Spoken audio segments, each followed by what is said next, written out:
Hello दोस्तों, नमस्कार, जय हिंद, वंदे मातरम। कैसे हैं आप सभी। महिला पर्यवेक्षक भर्ती के 2025 में कंप्लीट मॉडल पेपर में आपका स्वागत है।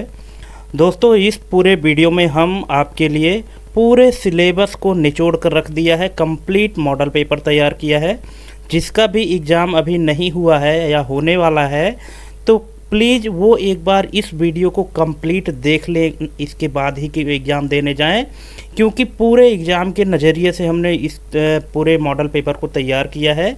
तो आपको बहुत हेल्प मिलेगी है, क्योंकि हमने जो बनाए हैं वो एग्ज़ाम ओरिएंटेड बनाए हैं। एग्ज़ाम को ध्यान में रख कर के जिस लेवल के क्वेश्चन आ रहे हैं उस लेवल के हमने बताए हैं। ठीक है, तो चलिए शुरू करते हैं बिना देरी किए हुए। और हाँ, अगर आप लोगों का सपोर्ट रहा, अगर आप चाहेंगे तो हम ऐसे ही और आने वाले समय के लिए और मॉडल पेपर आपके लिए लेकर आएंगे। लेकिन पहले आप इसको देखिए। यहाँ पे पहला क्वेश्चन लिखा हुआ है, शरीर में प्रोटीन की कमी से कौन सा रोग हो सकता है। बेरी, क्वाशियोरकर, स्कर्बी, गोइटर। तो यहाँ पे जो प्रोटीन की कमी से रोग होता है। अब दोस्तों, आप लोग तैयारी कर रहे हैं और बहुत दिनों से तैयारी कर रहे हैं एग्ज़ाम की, तो इसके हिसाब से आपको बहुत सारे क्वेश्चन का तो आंसर वैसे भी आता होगा। तो आप हमको कमेंट करके ज़रूर बताइएगा कि राइट आंसर आपके कितने हुए हैं, कितने रॉन्ग हुए हैं, है ना। और कंप्लीट वीडियो देखिएगा हम शुरू से लास्ट तक, क्योंकि हमने इसमें टोटल चारों खंड के वीडियो को, चारों खंड से जितने भी क्वेश्चन आने वाले हैं सभी को हमने इसमें मर्ज किया हुआ है। ठीक है, किसी एक टॉपिक को हमने बेस नहीं बनाया है। पूरे सिलेबस को 4 खंड हैं और चारों खंड से क्वेश्चन हमने यहाँ पे लिया है, चाहे वो मैथ हो, रीजनिंग हो, है ना, सामान्य ज्ञान हो, बाल विकास हो, जो भी है सभी को मैंने यहाँ पे लिया है। और ऐसे ही हम और मॉडल पेपर लाएंगे अगर आप बोलेंगे तो। ठीक है, लेकिन आप लोग जब कमेंट करेंगे तभी लाएंगे। और हाँ दोस्तों, अगर आप हमारे चैनल में पहली बार आए हैं तो प्लीज़ चैनल को सब्सक्राइब करके रखें, क्योंकि इसी तरह के क्वेश्चन हम आपके लिए लाने वाले हैं जो कि आपके एग्ज़ाम के नज़रिए से बहुत ही हेल्पफुल होंगे। ठीक, तो दोस्तों इसका राइट आंसर अब तक आपको पता चल गया होगा कि क्या होना चाहिए। इसका जो राइट आंसर हो जाएगा वो है option number B, kwashiorkor. Protein की कमी से क्वाशियोरकर रोग हो सकता है। ऑप्शन नंबर बी इसका राइट आंसर हो गया। Got it. नेक्स्ट, भारत सरकार द्वारा शुरू किया गया मिड डे मील कार्यक्रम मुख्य रूप से किस उद्देश्य से संबंधित है। तो इसका भी राइट आंसर आपको पता ही होगा दोस्तों। इसका राइट आंसर है बच्चों में पोषण स्तर सुधारना, ऑप्शन नंबर ए। नेक्स्ट है, भारत में पोषण अभियान किस वर्ष शुरू किया गया था। तो देखिए क्या है कि बच्चों को जो ये वर्ष होते हैं ना, इनको याद करने में थोड़ी सी कठिनाई होती है, ज़रूर हम ये भी मानते हैं। लेकिन फिर भी आपको क्या है, हम इसीलिए बोल रहे हैं कि आप अगर एग्ज़ाम देने जा रहे हैं तो एग्ज़ाम देने से पहले एक बार हमारा क्वेश्चन ज़रूर देख के जाएं। ये मॉडल पेपर से आपको बहुत कुछ समझने को मिलेगा और 100% हमने यहाँ पे अपना दिया है कि आप अगर इसमें से देखेंगे तो बहुत सारी मदद आपको मिलेगी आपके एग्ज़ाम में। तो इसका जो राइट आंसर हो जाएगा वो है 2018। भारत में पोषण अभियान 2018 में शुरू किया गया था। नेक्स्ट क्वेश्चन है, निम्नलिखित में से कौन सा पोषक तत्व शरीर में ऊर्जा का मुख्य स्रोत है। प्रोटीन, वसा, कार्बोहाइड्रेट या विटामिन। वैसे तो दोस्तों जितने भी ऑप्शन दिए गए हैं सभी ऊर्जा में स्रोत ही बनाते हैं, ऊर्जा के स्रोत ही हैं। लेकिन जो मुख्य रूप से पूछा है ना, तो मुख्य जो है ये है carbohydrate, option number C. Next question है, कुपोषण के कारण बच्चों में होने वाली मैरस्मस बीमारी किस कारण होती है। अब बताइए क्या इसका आंसर आपको पता है। अगर पता है तो वीडियो पॉज करके और पहले इसका आंसर कमेंट कर दीजिएगा, इसके बाद फिर देखिए इसका राइट आंसर क्या होगा। तो यहाँ पे इसका जो राइट आंसर होने वाला है ये है प्रोटीन और ऊर्जा दोनों की कमी से मैरस्मस नाम की बीमारी होती है बच्चों में कुपोषण के कारण, ऑप्शन नंबर सी। नेक्स्ट है, केवल कैल्शियम की कमी से होने वाला रोग कौन सा है। सिर्फ कैल्शियम की कमी से कौन सा रोग होता है। ऑस्टियोपोरोसिस, रिकेट्स, एनीमिया या स्कर्बी। इसमें से क्या होना चाहिए इसका राइट आंसर। दोस्तों आपको पता होगा, आप इतने दिन से तैयारी कर रहे हैं तो इतना तो आपको पता ही होना चाहिए। अगर नहीं पता है तो देख लीजिए, इसका राइट आंसर हो जाएगा ऑस्टियोपोरोसिस। दोस्तों कैल्शियम की कमी से ऑस्टियोपोरोसिस नाम का रोग होता है। नेक्स्ट है, शरीर में कैल्शियम और फास्फोरस के अवशोषण में कौन सा विटामिन सहायक होता है।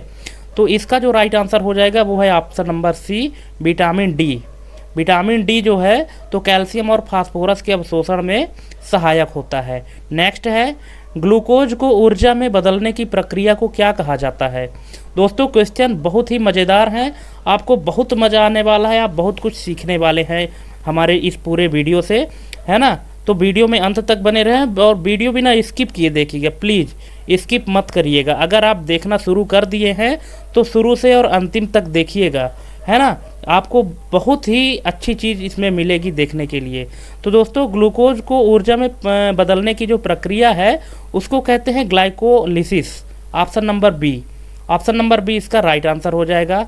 नेक्स्ट है, शरीर में होने वाली सभी रासायनिक प्रक्रियाओं का जिसमें ऊर्जा उत्पादन और उपयोग शामिल है। ठीक है, शरीर में होने वाली सभी रासायनिक प्रक्रियाओं का जिसमें ऊर्जा उत्पादन और उपयोग शामिल है, क्या है। ऑक्सीटोसिन कहलाता है या ग्लाइकोलिसिस कहलाता है, प्रकाश संश्लेषण या उपापचय। तो इसका राइट आंसर हो जाएगा दोस्तों, वो है उपापचय।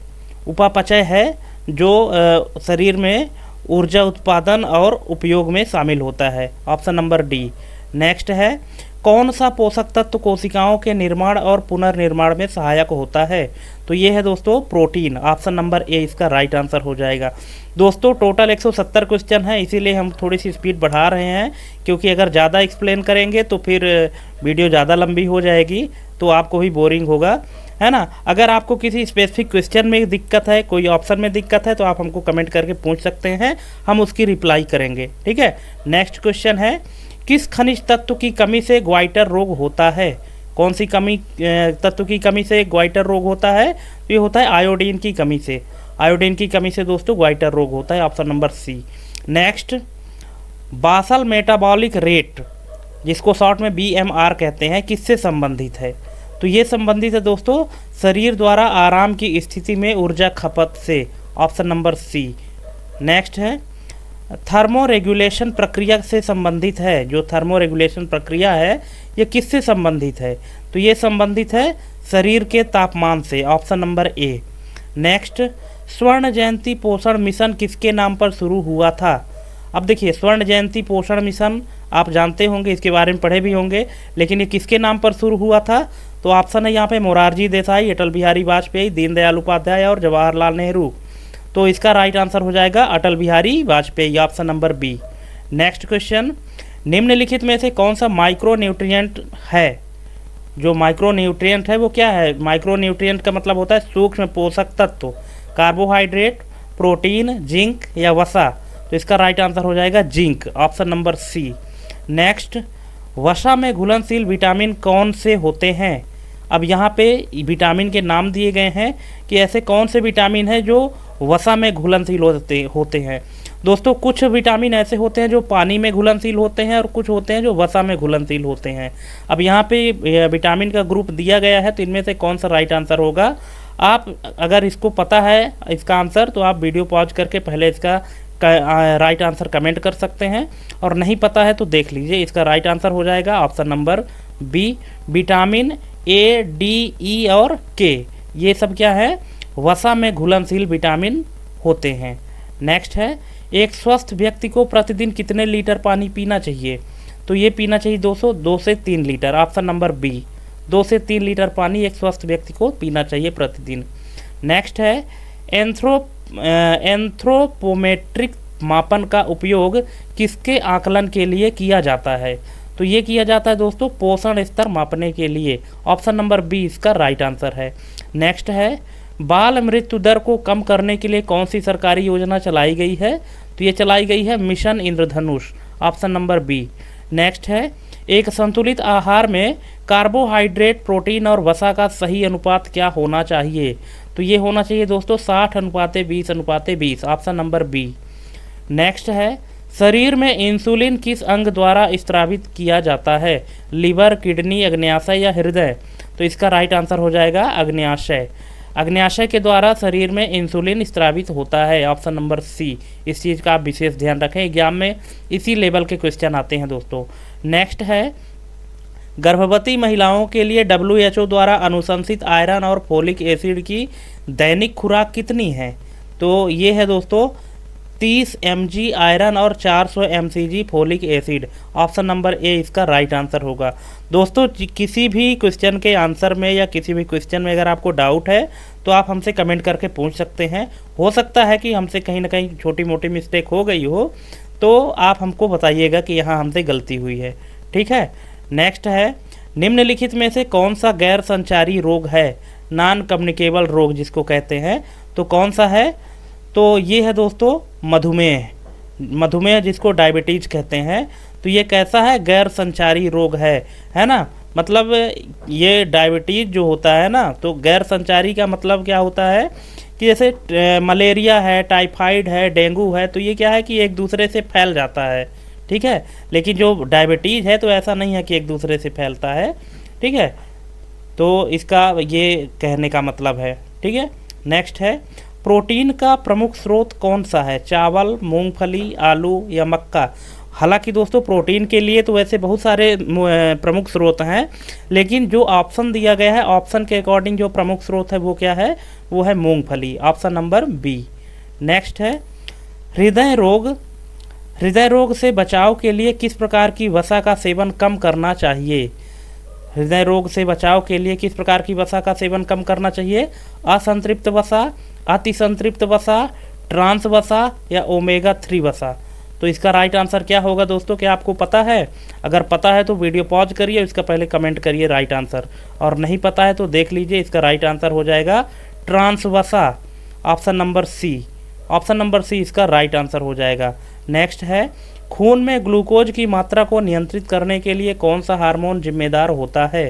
तो ये होता है दोस्तों insulin, option number B. Next है, टाइफाइड रोग किस जीवाणु के कारण होता है? किस बैक्टीरिया के कारण टाइफाइड रोग होता है? तो ये होता है दोस्तों Salmonella typhi, option number A. ठीक है दोस्तों, आप हमको कमेंट करके बताइएगा कि क्वेश्चन का लेवल कैसा है, और अगर आपको अच्छा लगा होगा और अगर आप चाहते हैं कि इसी लेवल के और भी MCQ मॉडल मतलब मॉडल पेपर हम आपके लिए लाएं, तो आप प्लीज़ हमको कमेंट करके बताइएगा कि क्या आप और मॉडल पेपर चाहते हैं या बस एक ही चाहते हैं। ठीक है। और हाँ, जिनका एग्ज़ाम नहीं हुआ है तो वो ज़रूर एक बार हमारे इस मॉडल पेपर को कंप्लीट देख करके इसको सॉल्व करके जाएं, आपको बहुत मदद मिलेगी दोस्तों। ठीक है। और मेरे मॉडल पेपर को देखने के बाद आप एग्ज़ाम देने जाइए और फिर लौट के जब आइएगा तो बताइए कि आपको टोटल कितने नंबर मिले हुए हैं। ठीक है। आप हमारा Telegram channel office no problem join कर सकते हैं वहाँ पे, और अपने अनुभव शेयर कर सकते हैं। ठीक है। चलिए नेक्स्ट क्वेश्चन है, नवजात शिशु का पहला टीका कौन सा होता है? सबको पता है, कई बार हमने बताया है अपने प्रीवियस वीडियो में, BCG वैक्सीन होती है, ऑप्शन नंबर बी। नेक्स्ट है, नवजात शिशु को प्रथम 6 माह तक केवल स्तनपान कराने की सिफारिश कौन करता है? तो ये करता है दोस्तों WHO और UNICEF, option number B. Next है, शरीर में मैग्नीशियम की कमी से कौन सी समस्या उत्पन्न हो सकती है? जो मैग्नीशियम की कमी है तो उससे कौन सी समस्या उत्पन्न हो सकती है? तो हड्डियों की कमजोरी, ऑप्शन नंबर बी। नेक्स्ट है, गोल्डन राइस में किस विटामिन की अधिकता होती है? गोल्डन राइस में किस विटामिन की अधिकता होती है?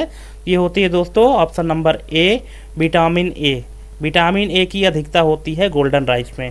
नेक्स्ट है, शरीर में पानी की मात्रा का नियंत्रण किस हार्मोन के द्वारा किया जाता है? जो शरीर में पानी का मात्रा है तो किस हार्मोन के द्वारा कंट्रोल किया जाता है? तो ये किया जाता है दोस्तों ADH, anti diuretic hormone, option number B.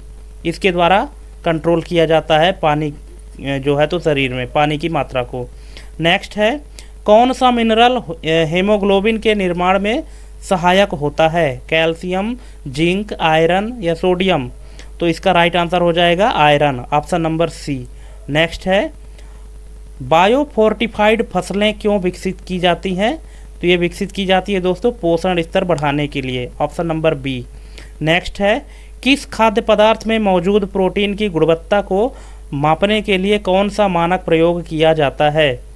क्या क्वेश्चन क्या है, किसी खाद्य पदार्थ में मौजूद प्रोटीन की गुणवत्ता को मापने के लिए कौन सा मानक प्रयोग किया जाता है?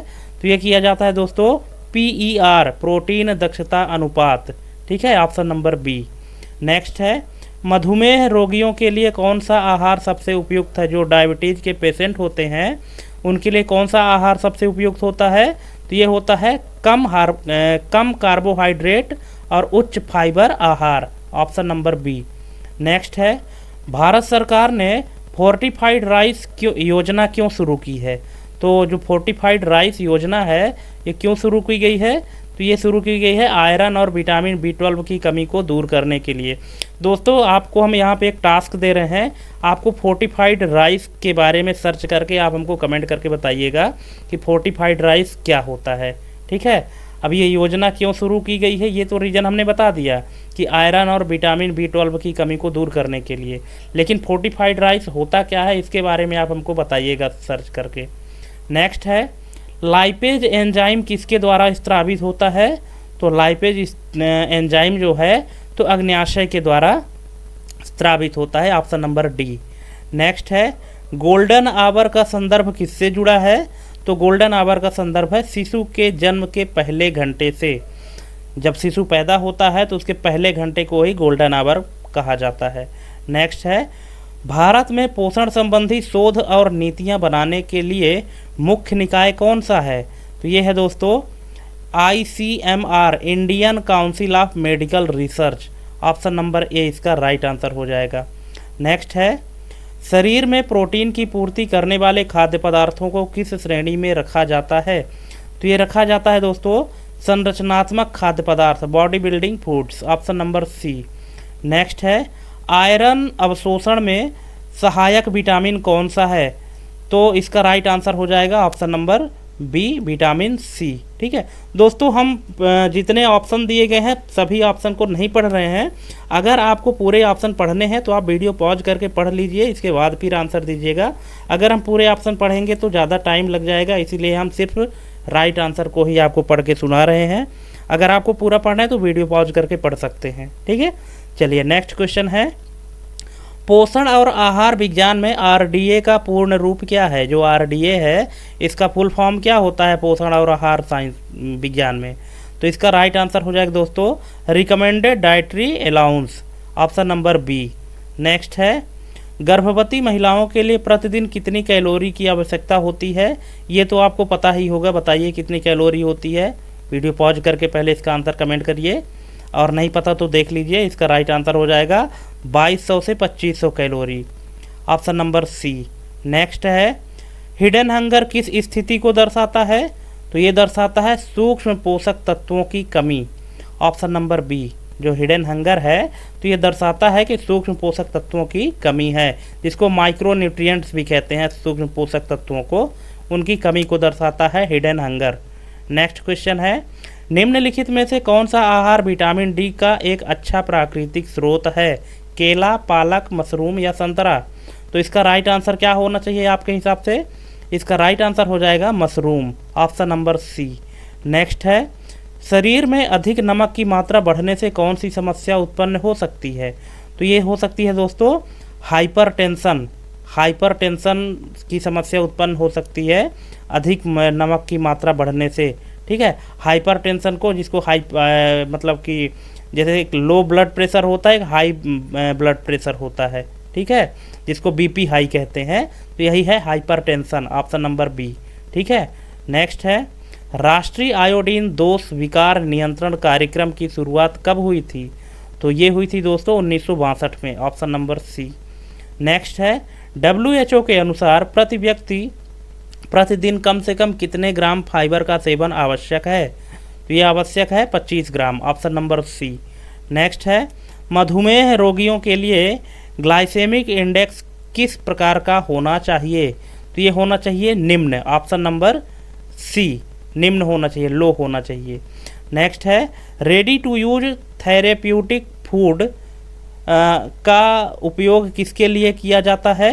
तो ये किया जाता है गंभीर रूप से कुपोषित बच्चों के इलाज के लिए, ऑप्शन नंबर बी। नेक्स्ट है निम्नलिखित में से कौन सा आहार विटामिन B12 का एक अच्छा स्रोत है? तो ये है दोस्तों दूध और अंडे, ऑप्शन नंबर ए। नेक्स्ट है विश्व खाद्य कार्यक्रम को नोबल शांति पुरस्कार कब प्रदान किया गया था? अब बताइए क्या इसका आंसर आपको पता है? देखिए इसी लेवल के क्वेश्चन आपके एग्जाम में आते हैं दोस्तों, जो आप सोच भी नहीं सकते। ठीक है, आप विश्व खाद्य कार्यक्रम के बारे में जानते होंगे, पढ़े भी होंगे, लेकिन अब इस तरह में और डीप में अगर घुसेंगे तो आपको और जानकारी मिलेगी। इसीलिए कहते हैं वीडियो में अंत तक बने रहिएगा और बिना स्किप किए देखिएगा। ज़्यादा क्वेश्चन वैसे भी नहीं है, ठीक है, 170 क्वेश्चन ही है। विश्व खाद्य कार्यक्रम को नोबेल शांति पुरस्कार कब प्रदान किया गया था? 2020 में, ऑप्शन नंबर सी। नेक्स्ट, किस भारतीय राज्य में पहली बार 100% जैविक खेती को अपनाया गया है? ये सिक्किम राज्य है दोस्तों, याद रखिएगा, एग्जाम में आएगा तो आप सिक्किम लगा दीजिएगा, सही हो जाएगा। नेक्स्ट है, निम्नलिखित में से कौन सा न्याय के सिद्धांतों का एक भाग नहीं है? प्राकृतिक न्याय, पारस्परिकता का सिद्धांत, तुलनात्मक न्याय और कानूनी सामान्यता। तो इसका जो राइट आंसर हो जाएगा पारस्परिकता का सिद्धांत। ये कोई सिद्धांत नहीं है दोस्तों न्याय के सिद्धांत में, बाकी सभी हैं, प्राकृतिक न्याय है, तुलनात्मक न्याय है, कानूनी समानता है, लेकिन पारस्परिकता का सिद्धांत न्याय के सिद्धांत का भाग नहीं है, इसलिए इसका राइट आंसर हो जाएगा। नेक्स्ट क्वेश्चन, विश्व बैंक का मुख्यालय कहाँ है? सबको पता है, वाशिंगटन डीसी में है, ऑप्शन नंबर सी। नेक्स्ट, निम्नलिखित में से कौन सा गूढ़ अर्थ से संबंधित तर्क शक्ति की विधि है? जो हिडन मीनिंग होती है, तो इससे संबंधित क्या है? कौन सा गूढ़ अर्थ से संबंधित तर्क शक्ति की विधि है? जो रीजनिंग का लेवल है जिसमें हिडन मीनिंग होता है, तो किस में होता है? एनालॉजी में होता है, ब्लड रिलेशन में होता है, स्टेटमेंट एंड कंक्लूजन में होता है, कोडिंग डिकोडिंग में। तो इसका जो राइट आंसर हो जाएगा दोस्तों कथन और निष्कर्ष में। कथन और निष्कर्ष का मतलब क्या है कि कहते कुछ और है, निष्कर्ष कुछ और निकलता है, इसीलिए इसको हिडन मीनिंग कहा जाता है। मतलब स्टेटमेंट जो लिखा है वास्तव में उसका अर्थ वो नहीं होता, उसका अर्थ कुछ और ही होता है, इसलिए इसको गूढ़ अर्थ या हिडन मीनिंग कहा जाता है। तो ये रीजनिंग का एक प्रकार है कथन और निष्कर्ष करके, यही इसका राइट आंसर हो जाएगा। नेक्स्ट, एक पिता की उम्र उसके पुत्र की उम्र से 4 गुना अधिक है। यहाँ पे मैथ के क्वेश्चन आ रहे हैं, ठीक है। 5 वर्ष बाद पिता की उम्र पुत्र की उम्र की 2 गुनी होगी, तो वर्तमान में पुत्र की उम्र कितनी है? दोस्तों ये मैथ का क्वेश्चन है, क्या आप इसका आंसर दे सकते हैं? अगर आप दे सकते हैं तो वीडियो पॉज करिए, कॉपी पेन निकालिए और इसका आंसर निकालिए कि क्या होगा, ठीक है, अगर आप निकाल सकते हैं तो।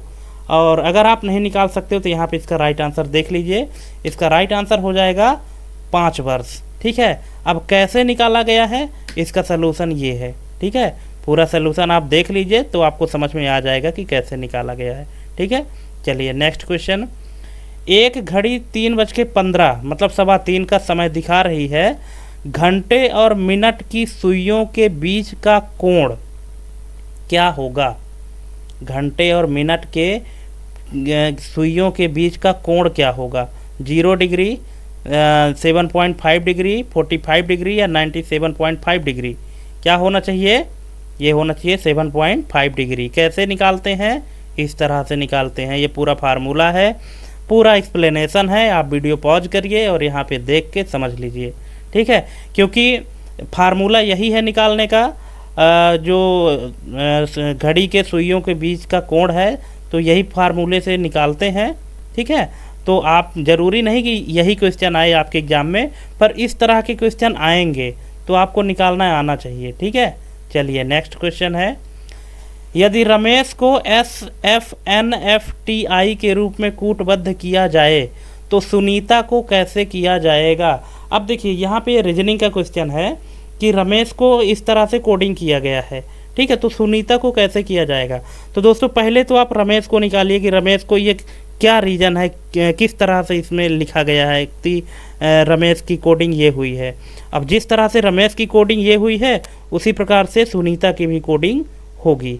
तो क्या आप इसको निकालना चाहेंगे? बिल्कुल, अगर आप एग्ज़ाम के हिसाब से तैयारी कर रहे हैं तो आपको निकालना चाहिए। तो वीडियो यहाँ पॉज करिए, पहले इस रीजनिंग को सॉल्व करिए, इसके बाद फिर आगे देखिए, ठीक है। अगर आप सॉल्व कर पाते हैं तो, और नहीं कर पाते हैं तो हम यहाँ आपको दिखा देते हैं कि इसका राइट आंसर होगा TZOJ/B, ये इसका राइट आंसर होगा। अगर आपके राइट आंसर में ये आता है, आपने इसके पीछे का रीज़न समझ गए और आप अगर इसको निकाल सकते हैं तो यही आंसर आएगा। अब ये कैसे आया है, अगर आप नहीं निकाल पाए तो देख लीजिए, इस तरह से आया है, ठीक है, कि कैसे मतलब कि कूटबद्ध करने का जो तरीका है यहाँ पे आप देख सकते हैं कि रमेश को कैसे वहाँ पे SFNFTI लिखा गया है, ये सब का लिखा गया कि आर के बाद अगला अक्षर यस आता है, ए के बाद एफ जो है तो अगले से 5वां अक्षर, फिर एम के बाद एन अगला अक्षर, ई के बाद एफ अगला अक्षर, एस के बाद टी से 5वां, ठीक है, फिर एच के बाद अगला। मतलब यहाँ पे जो है कि शुरू से दूसरा अक्षर और लास्ट से दूसरा अक्षर, इन दोनों के आगे के 5 अक्षर 5वें अक्षर को लिया गया है और बाकी जो अक्षर हैं तो उनके जस्ट बाद के अक्षर हैं, ठीक है। तो इस तरह से अगर आप सुनीता को निकालेंगे तो आपका यही राइट आंसर आएगा। अगर इसको निकालने में आपको दिक्कत हो रही है तो मेरे को बताइएगा, हम और एक्सप्लेन करेंगे, कमेंट करिएगा, ठीक है। नेक्स्ट है, शरीर में सबसे बड़ा अंग कौन सा है? तो सर इसमें क्या है, हृदय, यकृत, त्वचा या मस्तिष्क? अब बताइए इसका राइट आंसर क्या होगा? तो इसका राइट आंसर हो जाएगा त्वचा, ऑप्शन नंबर सी। नेक्स्ट है, लाल रक्त कणिकाओं जिसको आरबीसी कहते हैं, रेड ब्लड सेल, लाल रक्त कणिकाओं का मुख्य कार्य क्या है? तो ये है ऑक्सीजन परिवहन, ऑप्शन नंबर बी। नेक्स्ट है, हड्डियों को आपस में जोड़ने वाली संयोजी ऊतक को क्या कहते हैं? तो इसको क्या कहते हैं दोस्तों, क्या आपको पता है? अगर पता है तो कमेंट करिएगा, नहीं पता तो देख लीजिए। इसको कहा जाता है ligament, option number B, option number B ligament इसको कहा जाता है, ठीक है। नेक्स्ट है, सीपीयू का मुख्य कार्य क्या होता है? अब यहाँ पे कंप्यूटर से क्वेश्चन आ गए। सीपीयू का मुख्य कार्य क्या है? तो सीपीयू का कार्य है डेटा प्रोसेसिंग करना, ऑप्शन नंबर बी। कंप्यूटर में बाइनरी भाषा में कितने अंकों का उपयोग किया जाता है? तो दोस्तों बाइनरी में कितने भाषा होती हैं? 2 होती हैं। कौन कौन सी? 0 और 1, ठीक है, 0 और 1 भी होती हैं बाइनरी लैंग्वेज में, कंप्यूटर में। नेक्स्ट है, इंटरनेट पर डेटा सुरक्षित रखने के लिए किस तकनीक का उपयोग किया जाता है? तो डेटा सिक्योर करने के लिए इंटरनेट पर इसका यूज किया जाता है फायरवॉल का, ऑप्शन नंबर ए। नेक्स्ट है, एमएस वर्ड में कंट्रोल जेड शॉर्टकट का क्या कार्य है? अगर कंट्रोल जेड शॉर्टकट की प्रेस करते हैं तो क्या होगा? अंतिम कार्य को पूर्ववत करना, मतलब अंडू रीडू जो होता है ना, तो अंडू के लिए जो शॉर्टकट की होती है कंट्रोल जेड होती है और जो रीडू के लिए होती है वो कंट्रोल प्लस वाई होती है, ये ध्यान रखिएगा। और सेव करने के लिए कंट्रोल एस, प्रिंट करने के लिए कंट्रोल पी और पेस्ट करने के लिए कंट्रोल भी, कॉपी करने के लिए कंट्रोल सी, ठीक है। अगर आपको और शॉर्टकट की चाहिए तो कमेंट करिएगा। नेक्स्ट है, रैम का पूरा नाम क्या है? अब बताइए, ये तो पता ही होगा आपको, रैम का पूरा नाम रैंडम एक्सेस मेमोरी है, ऑप्शन नंबर बी। नेक्स्ट है, अब यहाँ पे मैथ के क्वेश्चन है कि यदि 12 आदमी किसी कार्य को 15 दिन में पूरा करते हैं तो वही कार्य 20 आदमी कितने दिनों में पूरा करेंगे? इसका राइट आंसर आप निकालिए दोस्तों, हम उम्मीद करते हैं कि आप इसका आंसर निकाल लेंगे। इसका राइट आंसर यहाँ पे होगा 9 दिन, ऑप्शन नंबर ए। और कैसे है? इस तरह से है, ये पूरा यहाँ पे एक्सप्लेनेशन दिया है, आप देख लीजिए और समझ लीजिए। वीडियो को पॉज करके इस फार्मूले को आप अप्लाई कर देंगे तो कोई भी क्वेश्चन इस तरह से अगर होगा ना तो आप उसको निकाल लेंगे आसानी से। नेक्स्ट है, 15% की छूट देने के बाद एक वस्तु का मूल्य 850 रुपये रह जाता है। वस्तु का मूल्य क्या था? देखिए, कोई वस्तु है उसमें 15% की छूट दी गई है, तब जाके उसकी कीमत बनी है 850 रुपये। तो पहले कितना था उसका मूल्य? तो अब देखिए, अब पहले कितना था इसका आकलन आप लगा सकते हैं अगर आपको फार्मूला आता है तो, अगर आप परसेंट निकालना जानते हैं तो। अगर नहीं जानते हैं तो बताइएगा। यहाँ पे एक्सप्लेनेशन हालांकि हमने दे दिया है, पर परसेंट निकालना तो एटलीस्ट दोस्तों आपको आना चाहिए, ठीक है ना। नेक्स्ट है, यदि किसी संख्या के 20% का मान 50 हो तो वह संख्या क्या होगी? अगर किसी संख्या के 20% का मान क्या है? 50 हो तो वह संख्या क्या होगी? अब बताइए, यहाँ पे राइट आंसर क्या होगा? 250 होगा, 250, ऑप्शन नंबर बी। और यहाँ पे एक्सप्लेनेशन है, इस तरह से आप देख सकते हैं। नेक्स्ट है, किसी संख्या का 3/5 भाग 45 के बराबर है तो वह संख्या क्या होगी? इसी तरह से दोस्तों छोटे छोटे क्वेश्चन मैथ में आते हैं, ठीक है, क्योंकि 8वीं लेवल के क्वेश्चन पूछा गया है ना, कक्षा 8 तक में यही तो आता है, भिन्न होता है, सरल करना होता है और प्रतिशत होता है, ब्याज, यही सब होते हैं। तो इसका राइट आंसर क्या होना चाहिए? ये है 75। कैसे? इस तरह से, यहाँ पे आप देख लीजिए।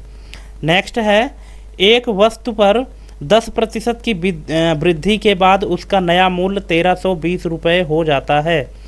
वस्तु का मूल मूल्य क्या था, ठीक है। कोई वस्तु है तो उसमें 10% की अगर वृद्धि करते हैं तो उसका नया मूल्य 1320 रुपये हो जाता है। तो उसका पहले कितना मूल्य था, है ना, तो इसका क्या था, 1200 रुपये था, ठीक है। अब 1200 में अगर आप 10% लगाएंगे तो 1200 का 10% कितना होता है, 120 रुपये होता है। अब 120 रुपये को 1200 में ऐड करेंगे तो 1320 हो जाएगा। नेक्स्ट है सखी वन स्टॉप सेंटर योजना का मुख्य उद्देश्य क्या है, तो इसका राइट आंसर हो जाएगा हिंसा पीड़ित महिलाओं को एकीकृत सहायता प्रदान करना, ऑप्शन नंबर सी। नेक्स्ट है राष्ट्रीय क्रेज योजना का मुख्य उद्देश्य क्या है, इसका मुख्य उद्देश्य दोस्तों कार्यरत महिलाओं के बच्चों की देखभाल हेतु केंद्र उपलब्ध कराना, ऑप्शन नंबर ए। नेक्स्ट है कन्या सुमंगला योजना का संचालन किस राज्य सरकार द्वारा किया जाता है, राजस्थान, उत्तर प्रदेश, मध्य प्रदेश या बिहार, तो इसका राइट आंसर हो जाएगा उत्तर प्रदेश। उत्तर प्रदेश में कन्या सुमंगला योजना का संचालन किया जाता है, ठीक है। मध्य प्रदेश में तो सुकन्या योजना है, ठीक, और उत्तर प्रदेश में आपका यहाँ पे कन्या सुमंगला योजना। नेक्स्ट है आँख का कौन सा भाग प्रकाश की मात्रा को नियंत्रित करता है, तो ये करता है दोस्तों iris, option number C. Next है हृदय में कुल कितने कक्ष होते हैं, 2, 3, 4 या 5, बताइए, आपको पता होगा, अगर नहीं पता है तो देख लीजिए। इसका राइट आंसर है 4। कैसे, ये देखिए 4 कक्ष कौन कौन से होते हैं, 2 आलिंद और 2 निलय, ठीक है। यहाँ पढ़ लीजिए, पूरा समझ में आ जाएगा। नेक्स्ट है त्वचा में मेलेनिन का क्या कार्य होता है, जो मेलेनिन है त्वचा में, तो उसका कार्य क्या होता है, त्वचा को रंग प्रदान करना, option number C. Next computer में एचटीटीपी का पूरा नाम क्या होता है, तो एचटीटीपी का पूरा नाम दोस्तों hyper text transfer protocol, option number A. Next है कंप्यूटर में कैश मेमोरी का क्या कार्य होता है, तो कैश मेमोरी का कार्य है प्रोसेसिंग की गति बढ़ाना, ऑप्शन नंबर बी। नेक्स्ट है भारत का पहला महिला विश्वविद्यालय कौन सा है, अब बताइए, भारत का पहला महिला विश्वविद्यालय कौन सा है, क्या आपको पता है, तो इसका राइट आंसर हो जाएगा श्रीमती नाथीबाई दामोदर ठाकरसे महिला विश्वविद्यालय। दोस्तों ये 1916 में ओपन हुआ था, ये जो पहला महिला विश्वविद्यालय है। नेक्स्ट है पॉस एक्ट 2013 किससे संबंधित है, ये है कार्यस्थल पर महिलाओं के यौन उत्पीड़न की रोकथाम से, ऑप्शन नंबर ए। नेक्स्ट है शरीर में लाल रक्त कणिकाओं का निर्माण कहाँ होता है, जो आरबीसी का निर्माण होता है कहाँ होता है, हड्डी मज्जा, जिसको अस्थि मज्जर कहते हैं, अस्थि मज्जा, ठीक है, ऑप्शन नंबर ए। नेक्स्ट है कंप्यूटर में सबसे तेज मेमोरी कौन सी होती है, रैम, रोम, कैश मेमोरी या कम्पैक्ट डिस्क, कौन सी मेमोरी होती है, क्या आपको पता है, अगर पता है तो कमेंट करिएगा, और नहीं पता तो देख लीजिए, इसका राइट आंसर हो जाएगा कैश मेमोरी। कैश मेमोरी सबसे तेज मेमोरी होती है जो कि रैम और प्रोसेसर के बीच में रहती है, ठीक है, रैम और प्रोसेसर के बीच में ये कार्य करती है, और ये इसकी जो वर्किंग स्पीड है बहुत ज़्यादा होती है। नेक्स्ट कंट्रोल एक्स, CTRL+X लिखा ना, तो इसको पढ़ते हैं कंट्रोल एक्स। शॉर्टकट कुंजी का उपयोग किसके लिए किया जाता है, ये एक्स मतलब कट करने के लिए किया जाता है, option number B. Next computer में बायोस का क्या कार्य होता है, तो इसका काम होता है दोस्तों ऑपरेटिंग सिस्टम लोड करना। दोस्तों एग्जाम में आपसे हो सकता है बायोस का फुल फॉर्म भी पूछ दे, तो यहाँ पे आप जान लीजिए कि बायोस का फुल फॉर्म होता है basic input output system, option ये बायोस का फुल फॉर्म होता है, और बायोस का कार्य क्या होता है कि ऑपरेटिंग सिस्टम को लोड करना। नेक्स्ट है भारत में पहला महिला बैंक कौन सा है, तो पहला महिला बैंक जो है तो भारतीय महिला बैंक है। हालांकि ये शुरू में चला था लेकिन 2013 में फिर इसको स्टेट बैंक के साथ विलय कर दिया गया है ना, और जो पहला जो महिला बैंक है वो यही है भारतीय महिला बैंक। नेक्स्ट है महिला सम्मान बचत पत्र योजना 2023 में महिलाओं को कितने प्रतिशत ब्याज दर मिलती है, तो ये मिलती है दोस्तों 7.5%, ऑप्शन नंबर सी। नेक्स्ट है सुकन्या समृद्धि योजना में अधिकतम कितने वर्ष तक निवेश किया जा सकता है, तो ये निवेश किया जा सकता है 15 वर्ष तक, ऑप्शन नंबर बी। नेक्स्ट है यदि किसी संख्या का 25% बराबर 50 है तो संख्या क्या होगी, अगर किसी संख्या का 25% क्या है 50 है तो वह संख्या क्या होगी। अब आपको परसेंट निकालना तो दोस्तों आता ही होगा, और अगर नहीं आता है तो दिए गए ऑप्शन में से आप निकाल के देख लीजिएगा कि किस संख्या का 25% 50 होता है, तो आपको समझ में आ जाएगा। तो इसका राइट आंसर यहाँ पे 200 हो जाएगा, क्योंकि 200 का यहाँ पे अगर आप 25% निकालेंगे तो 50 ही आएगा। नेक्स्ट, अब यहाँ पे देखिए जो क्वेश्चन दिया है कि 4, 9, 16, 25, इसके आगे की संख्या क्या होगी? 25 के बाद जो क्वेश्चन मार्क लगा है वहाँ पे क्या होना चाहिए? 30, 36, 49 या 64? दोस्तों यहाँ पे ये मैथ भी है और रीजनिंग का भी क्वेश्चन है, आप इसको जिस लेवल में समझे उस लेवल में समझ सकते हैं। ठीक है, तो यहाँ पे क्या होना चाहिए? यहाँ पे इसका राइट आंसर अगर आप निकाल सकते हैं तो कमेंट करिए, नहीं निकाल सकते हैं तो देख लीजिए। इसका राइट आंसर हो जाएगा 36। कैसे? क्योंकि जैसे 4, 9, 16, 25 है ना, ये सब इस सब के स्क्वायर लिखे हैं। जैसे 2 का स्क्वायर 4, 3 का 9, 4 का 16, 5 का 25, तो 6 का 36 हो जाएगा। ठीक है, 2 दूनी 4, 3 तिया 9, 4 चौके 16, 5 पचे 25 और 6 छक्के 36। ठीक, नेक्स्ट है 12 पुरुष किसी काम को 15 दिनों में पूरा करते हैं। यदि 18 पुरुष उसी गति से कार्य करें तो काम कितने दिनों में पूरा होगा? अब बताइए, इसका आंसर क्या आप निकाल लेंगे? अगर निकाल लेंगे तो पहले निकालने की कोशिश करिए और फिर राइट आंसर देखिए क्या है, आपके आंसर से मैच करता है या नहीं। इसका राइट आंसर हो जाएगा 10 दिन। और कैसे? इस तरह से। ठीक है, वही पुराना फार्मूला यहाँ भी अप्लाई हुआ है। ठीक है, हमने आपको बताया ना कि अगर दिनों की संख्या निकालनी हो कि इतने लोग इतने दिनों में इतना काम करते हैं, तो फिर इतने लोग कितने दिनों में काम करेंगे, तो उसके लिए सब के लिए ये फार्मूला है। आप देख लीजिए, लिख लीजिए कहीं, बल्कि मैथ में इस तरह के क्वेश्चन पूछेगा आपसे। नेक्स्ट है कि एक परीक्षा में 75% विद्यार्थी उत्तीर्ण हुए। यदि कुल 800 विद्यार्थी थे तो असफल विद्यार्थियों की संख्या कितनी होगी? बहुत सरल है, इसको आप निकाल लेंगे। अगर आप दोस्तों इस क्वेश्चन को नहीं निकाल पाए इसका आंसर, तो फिर मैथ आपकी बहुत एकदम से लो लेवल में है ना। परसेंट निकालना आपको आना चाहिए, क्योंकि प्रतिशत से क्वेश्चन बहुत पूछ रहे हैं। तो इसका राइट आंसर क्या होगा? 200। अब इसका आंसर आपको निकालना आना चाहिए। ठीक है, क्यों? जैसे कि 75% विद्यार्थी जो है तो क्या हुए हैं? उत्तीर्ण हुए हैं। कुल विद्यार्थी 800 हैं, तो 800 में 800 का पहले 75% निकाल लीजिए और जो बाकी बचे तो उसको माइनस कर दीजिए तो निकल आएगा। ठीक है, तो 800 का 75% आपका 600 आ जाएगा। ठीक है, और 600 को 800 में जब 800 में 600 को माइनस करेंगे तो 200 बचेगा। ठीक है, अब यहाँ पे क्वेश्चन है कि किसी वस्तु की लागत मूल्य 800 है और उस पर 20% लाभ प्राप्त हो रहा है, विक्रय मूल्य क्या होगा? ठीक है, तो इसका विक्रय मूल्य क्या होगा? 960 रुपये होगा। इसको भी आप निकाल लीजिएगा कि 800 का 20% कितना होगा है? 160 रुपये होगा। और 160 रुपये होने के बाद इसको हम ऐड करेंगे तो ये 960 आ जाएगा। नेक्स्ट है, एक व्यक्ति की वर्तमान आयु 40 वर्ष है, उसके पुत्र की आयु 10 वर्ष है। कितने वर्षों बाद व्यक्ति की आयु उसके पुत्र की आयु से 3 गुना होगी? क्वेश्चन को आप समझ लीजिए पहले। यहाँ पे आंसर दिया है, आंसर निकालिए क्या होगा। अगर आप निकाल सकते हैं तो एक बार निकालने की कोशिश करिए। ठीक है, इसीलिए हमने मॉडल पेपर आपके लिए इसीलिए लाया है कि आप मॉडल पेपर में पहले अगर निकालना सीख गए तो जो मेन एग्ज़ाम होगा आपका तो उसमें आप निकाल लेंगे। तो इसका राइट आंसर क्या होगा? 5 वर्ष। कैसे होगा ये एक्सप्लेनेशन है।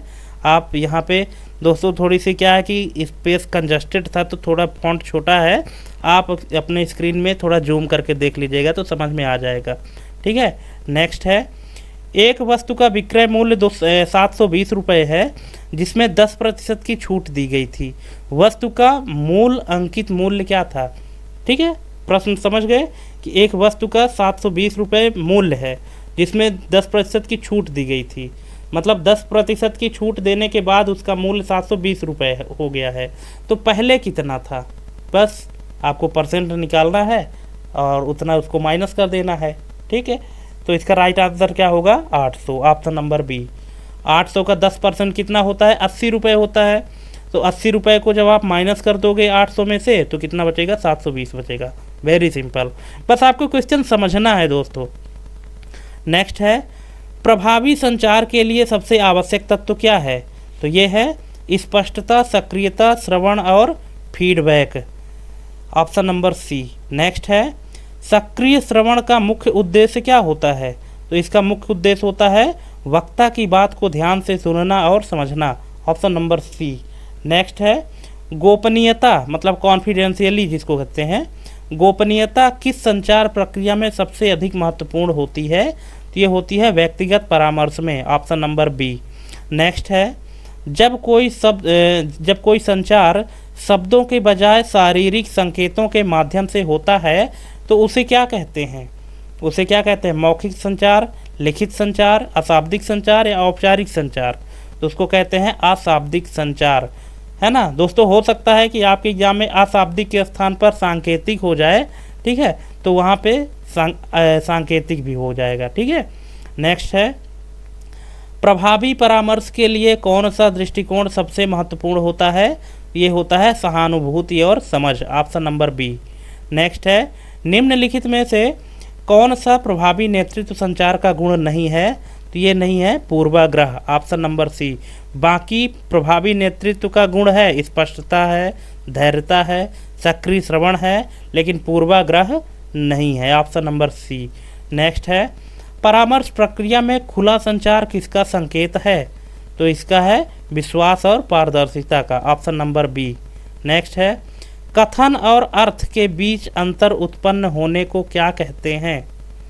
मतलब कथ्य और अर्थ, मतलब मैसेज और मीनिंग के बीच जो डिफरेंस क्रिएट होता है उसको क्या कहते हैं?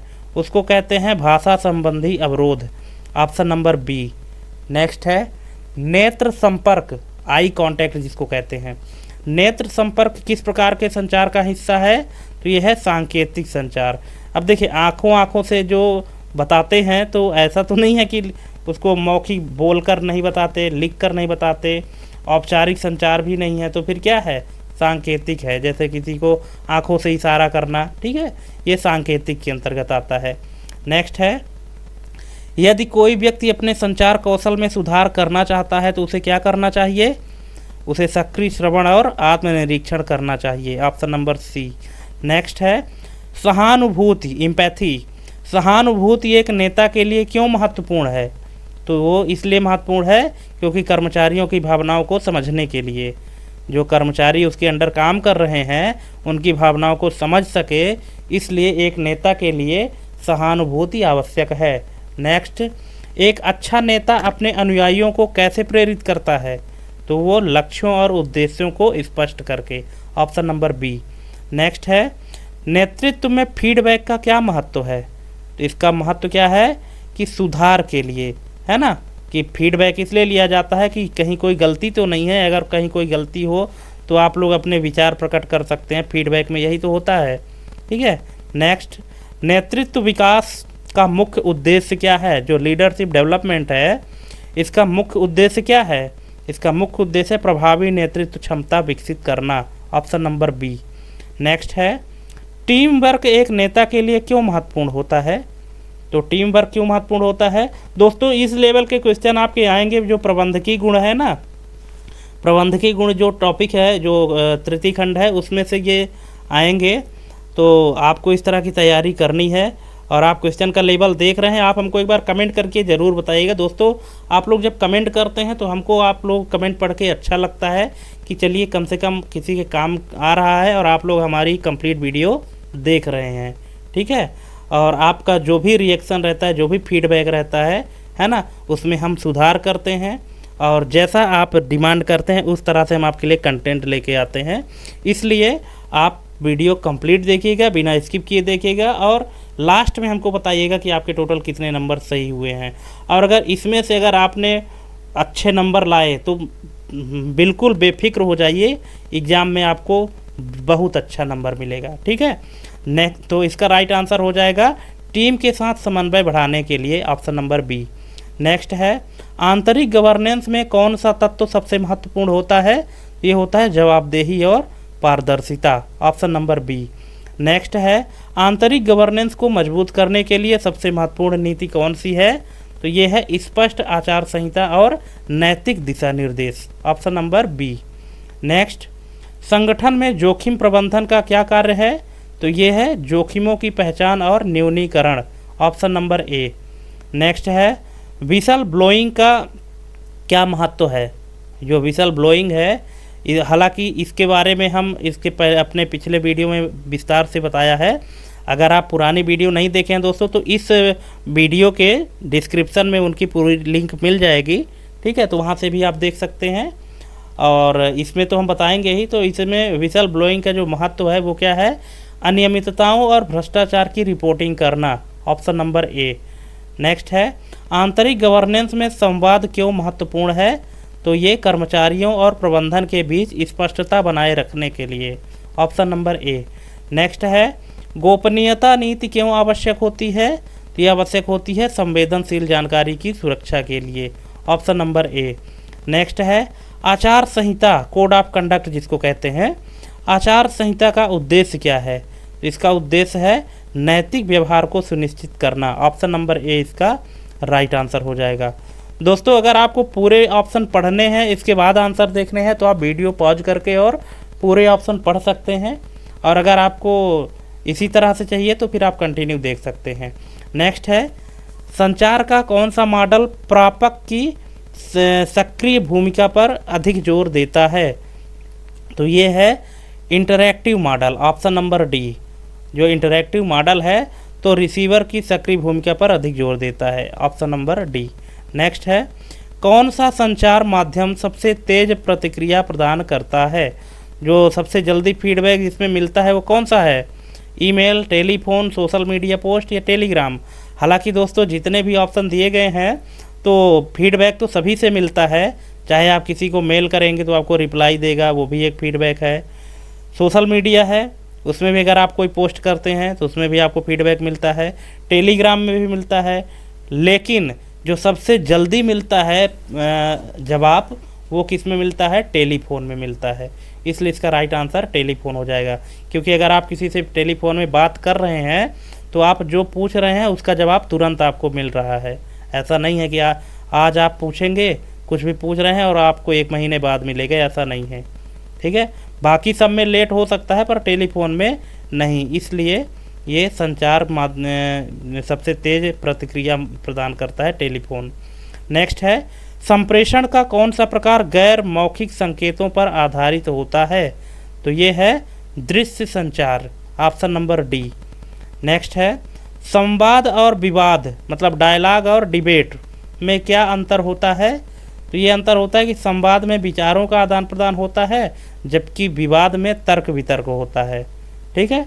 ये दोनों में अंतर है डायलॉग और डिबेट में, ठीक है, कि संवाद में विचारों का आदान प्रदान होता है जबकि विवाद में तर्क वितर्क होता है, एक दूसरे की कमी बताई जाती है। अगर कोई पॉजिटिव फेज में है, कोई निगेटिव फेज में है, तो कोई एक की अच्छाई बताएगा तो उसमें कमियां बताएगा, ये होता है डिबेट। नेक्स्ट है, कौन सा संचार मॉडल रैखिक नहीं माना जाता है, तो ये है helical model, option number C. Next है, संचार में प्रेक्षक प्रभाव का क्या अर्थ है, तो इसका अर्थ है संदेश पर प्रेक्षक की उपस्थिति का प्रभाव पड़ता है, ऑप्शन नंबर ए। नेक्स्ट है, ध्वनि संचार का मुख्य उद्देश्य क्या है, तो इसका मुख्य उद्देश्य सामाजिक संबंध स्थापित करना, ऑप्शन नंबर बी। नेक्स्ट है, कौन सा अवरोध संगठनात्मक संचार को सबसे अधिक प्रभावित करता है, तो ये करता है पदानुक्रमी संरचना, ऑप्शन नंबर बी। नेक्स्ट है, संचार में अनुबंधित प्रतिक्रिया मतलब कंट्राडिक्टरी फीडबैक का क्या प्रभाव पड़ता है, तो ये पड़ता है संदेश को अस्पष्टता बढ़ जाती है, जो संदेश की अस्पष्टता है वो बढ़ जाती है कंट्राडिक्टरी फीडबैक से। नेक्स्ट है, सामुदायिक मोबिलाइजेशन की पहली और सबसे महत्वपूर्ण प्रक्रिया कौन सी होती है, तो इसका राइट आंसर हो जाएगा समुदाय के प्रमुख हितधारकों की पहचान करना, ऑप्शन नंबर बी। नेक्स्ट है, सामुदायिक संगठन की प्रक्रिया में कौन सा सिद्धांत सबसे महत्वपूर्ण है, तो ये है भागीदारी, participation, option number B. Next है, सामुदायिक सशक्तिकरण में कैपेसिटी बिल्डिंग का क्या अर्थ है, तो इसका अर्थ है समुदाय के सदस्यों को कौशल और ज्ञान प्रदान करना, ऑप्शन नंबर बी। नेक्स्ट है, फ्री राइडर प्रॉब्लम का सामुदायिक संगठन पर क्या प्रभाव पड़ता है, तो ये पड़ता है कुछ लोग बिना योगदान दिए लाभ उठाते हैं, ये इसका राइट आंसर हो जाएगा फ्री राइडर प्रॉब्लम में।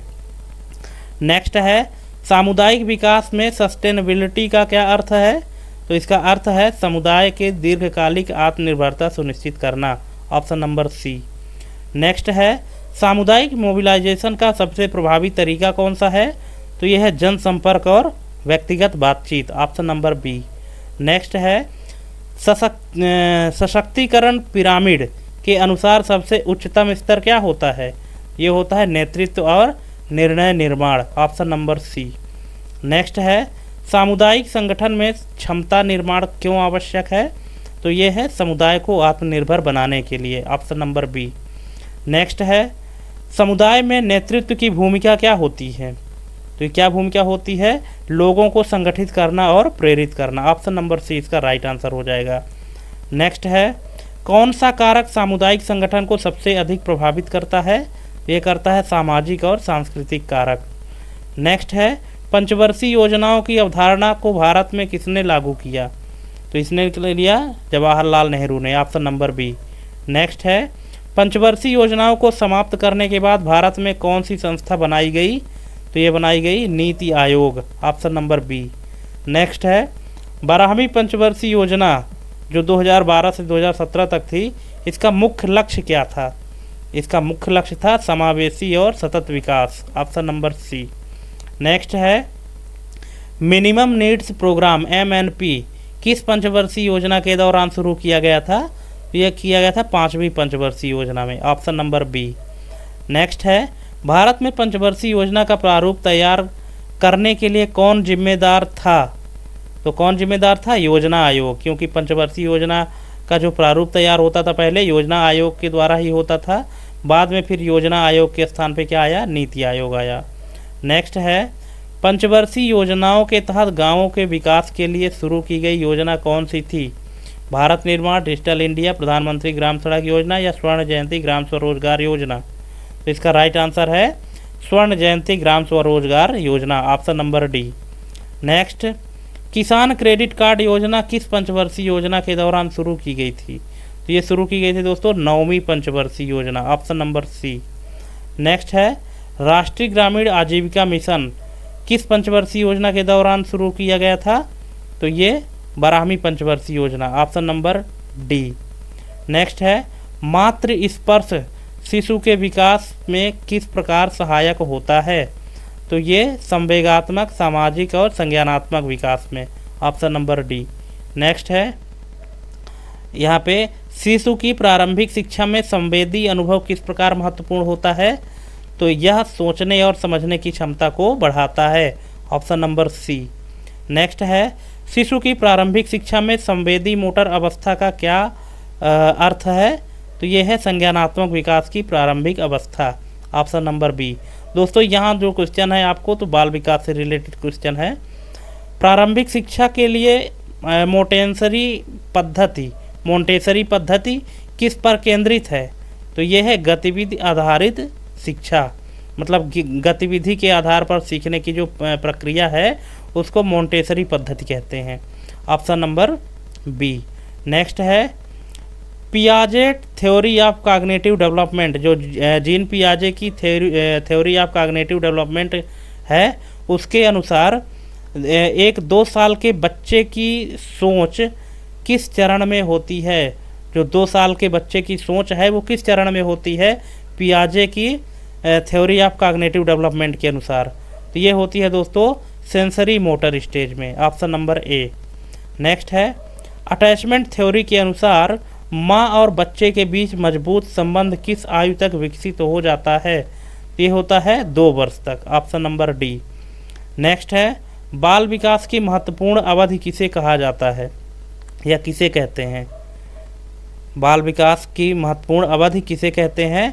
तो ये जब बच्चा तेजी से सीखता है उसे बाल विकास की महत्वपूर्ण अवधि कहते हैं, critical period of development. Next है बोलने और भाषा विकास में देरी का प्रमुख कारण क्या हो सकता है? तो ये हो सकता है माता पिता से संवाद की कमी, option number B. Next early childhood care and education नीति का मुख्य उद्देश्य क्या है?